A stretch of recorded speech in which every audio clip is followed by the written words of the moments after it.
Hello, আসসালামু আলাইকুম বন্ধুরা, সবাই কেমন আছেন? আশা করি নিশ্চয়ই অনেক ভালো। ইব্রাহিম 365 ইউটিউব চ্যানেলের পক্ষ থেকে সবাইকে স্বাগতম। সাথে আছি আমি জিএম ইব্রাহিম হোসেন মজিদ।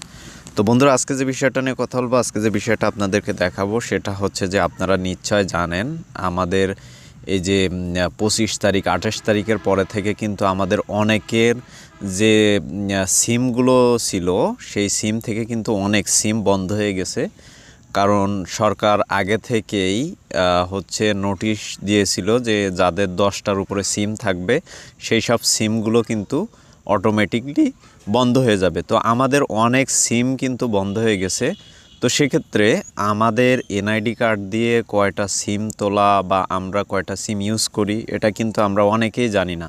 তো আজকের ভিডিওতে আমি আপনাদেরকে দেখাবো যে কিভাবে আপনারা আপনাদের ডকুমেন্টস দিয়ে চেক করবেন আপনার নামে কয়টা সিম আছে, আপনি কয়টি ইউজ করতেছেন এবং এই যে সমস্যার জন্য আপনি কয়টি বন্ধ করবেন, কয়টি চালু রাখবেন, সব কিছু আপনি নিজে থেকেই সব কিছু করতে পারবেন বা নিজে থেকে আপনি চেক করতে পারবেন।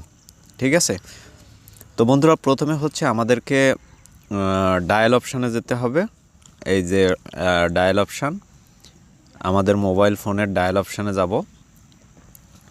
তো যাওয়ার পরে এখানে হচ্ছে প্রেস করব *16001, তারপর হ্যাশ, তারপর হচ্ছে আমরা এই যে কল অপশানে ক্লিক করব।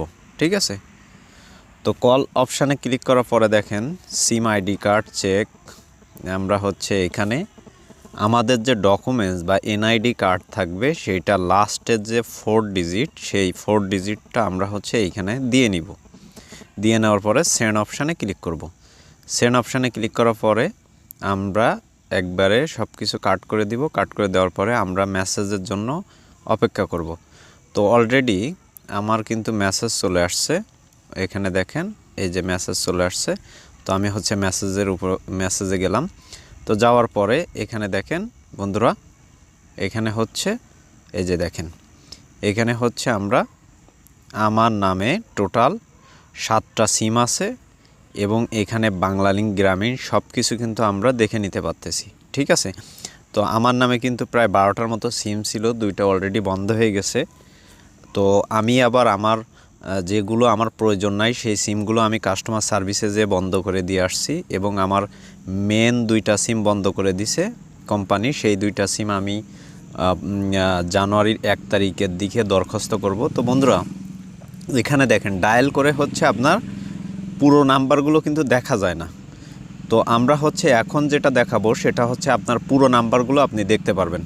তো সেটার জন্য আমাদের যে কোনো একটা নিবন্ধিত জিপি সিম থেকে আমরা প্লে স্টোর থেকে একটা অ্যাপস ডাউনলোড করব, জিপি অ্যাপস। তো এই অ্যাপসটা ডাউনলোড করার পরে আমাদের নামে যে কোনো একটা নিবন্ধিত সিম দিয়ে আমরা রেজিস্টার করব। রেজিস্টার করার পরে এই যে দেখেন এই যে সার্ভিস অপশান, এই যে নিচে দেখেন সার্ভিস অপশান, একদম নিচে এই যে সার্ভিস অপশানে যাব। তো যাওয়ার পরে এখান থেকে স্ক্রল করব। স্ক্রল করার পরে দেখেন এই যে দেখেন মাই সিমে ক্লিক করব। তো মাই সিমে ক্লিক করার পরে দেখেন এখানে হচ্ছে আমাদের আইডি কার্ডের যে লাস্ট 4টা ডিজিট আছে সেই 4টা ডিজিট এখানে দিতে হবে। তো আমি হচ্ছে লাস্ট 4টা ডিজিট দিচ্ছি। তো তারপর হচ্ছে কন্টিনিউতে ক্লিক করব। তো কন্টিনিউতে ক্লিক করার পরে দেখেন বন্ধুরা, এখানে হচ্ছে আমাদের গ্রামীণ সিমগুলোর নাম্বার কিন্তু ফুল দেখাচ্ছে এবং আমরা যদি এখানে আদার অপারেটরে যাই তাহলে দেখেন আমাদের এই যে বাংলালিংক সিম নাম্বারগুলো কিন্তু একটু কাট করে করে দেখাচ্ছে। তো আমরা সেমভাবে কিন্তু বাংলালিংক থেকে আমরা আমাদের ফুল নাম্বারগুলো কিন্তু খুব সহজেই দেখে নিতে পারবো এবং আমরা বুঝতে পারবো যে আমাদের কোন সিমগুলো আমাদের প্রয়োজন বা কোন সিমগুলো আমাদের প্রয়োজন নাই, কোনগুলো আমাদেরকে বন্ধ করে দিতে হবে কাস্টমার সার্ভিসে যে বা জিপি গ্রামীণ ফোনের সেন্টার থেকে বা বাংলালিংক সেন্টার থেকে। তো বন্ধুরা, আশা করি বুঝতে পারছেন। এই ছিল আমাদের আজকের টিউটোরিয়াল। আমাদের ভিডিওটি যদি ভালো লেগে থাকে অবশ্যই লাইক কমেন্ট শেয়ার করবেন, পাশে থাকা বেল আইকনটি অবশ্যই ক্লিক করে রাখবেন।